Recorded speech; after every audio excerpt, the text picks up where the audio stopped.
This is 5 Tons of Guns. My name is Casey. Today we're going to show you the benefits of powder coating for the home shop operator. And after going through a lot of things to finish my manual and such, I used to use the OXPO cold bluing and the Formula 4440 cold bluing, for weapons and such, with limited results.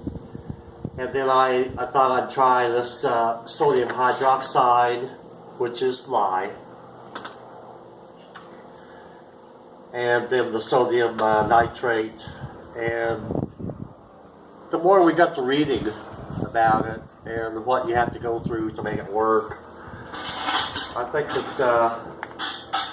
I've got a better alternative for us anyway, for my wife and I.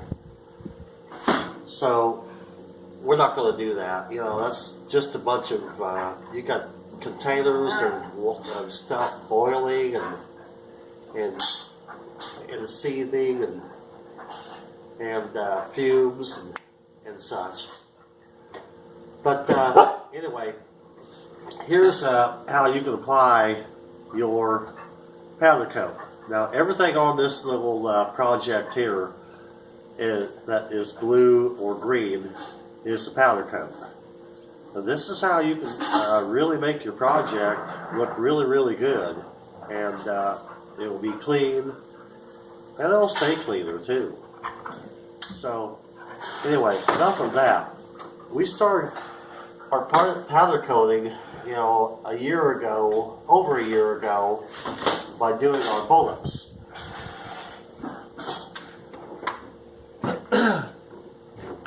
Here are some of the bullets here that we mainly do. We got the blue 225 grain Seiko bullet, cast lead bullet. Here's the green, zombie green, Elmer Keith. That's Mary Sue's favorite. Them zombies are not going to be getting her. So we started off powder coating by just doing our bullets. Then we did this little fan here, just for the heck of it, to see what we could do. We did that about a year ago. I think we had this on one of our videos when we were rendering lead. But that's kind of cool looking. Our granddaughter, she likes it. Then, now,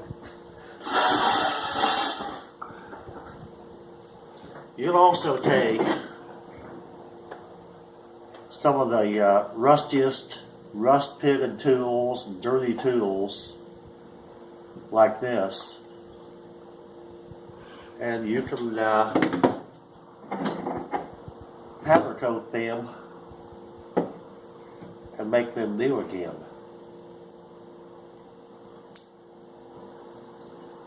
To where you want to use them.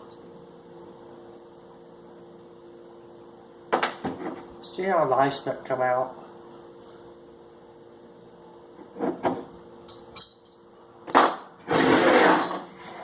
Or how about a switchblade?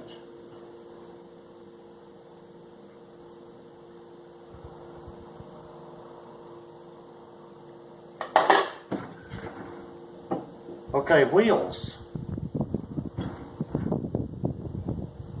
We've got these wheels made up that we made. And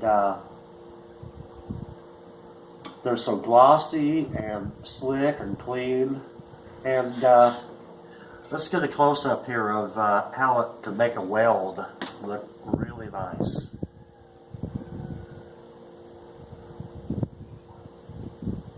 Can we get in here? Yeah, here we go. Look how that is. Look how these welds are just all cleaned up.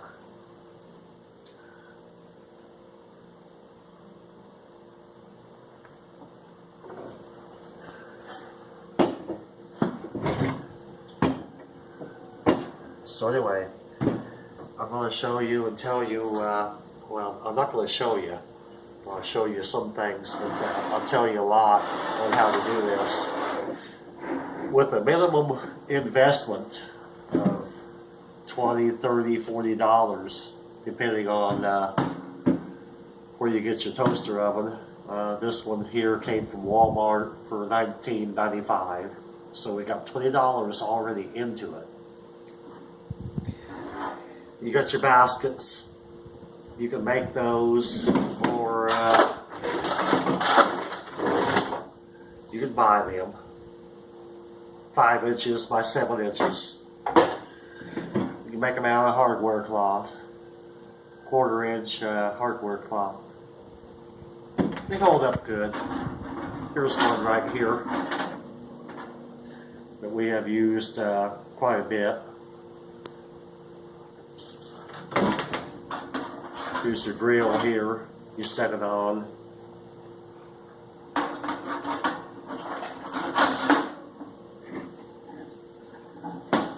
I would not worry about my lid on my toaster oven. You don't really need to see through the glass. What's it going to do through the glass?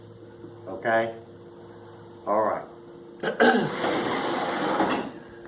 Now, to apply it, you can either use, we found this to work really well with our cast lead bullets. And that's a 5-gallon bucket. We just put our powder coat in here and put the lid back on and swirled around our bullets to create that static effect where the powder coat would stick to the lead. And the lead has a little bit more affinity towards powder coat, it seems, than what your ferrous metals do that we've been showing you. So with your ferrous metals, it may not stick with the static electricity. So what you want to do is do a little preheat. And you're going to have your oven set at 400 degrees. So depending on how much of a mass of metal that you have, whether it be a thin switch plate,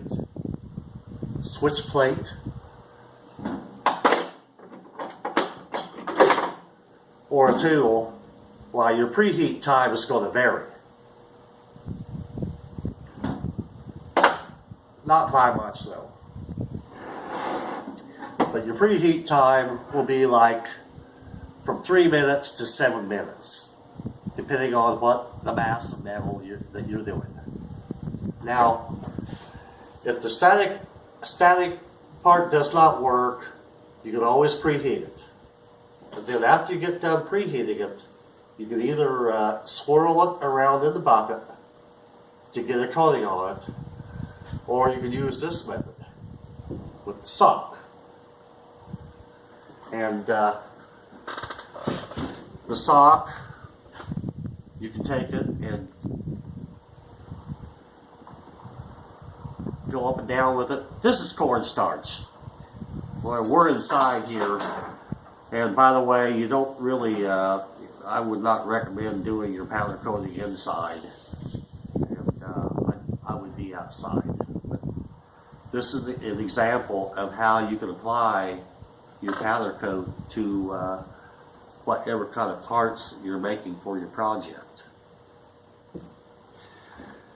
Let's take a little break for right now. I'm sure there's a few things that I have not covered, and we'll be right back with you in a few minutes.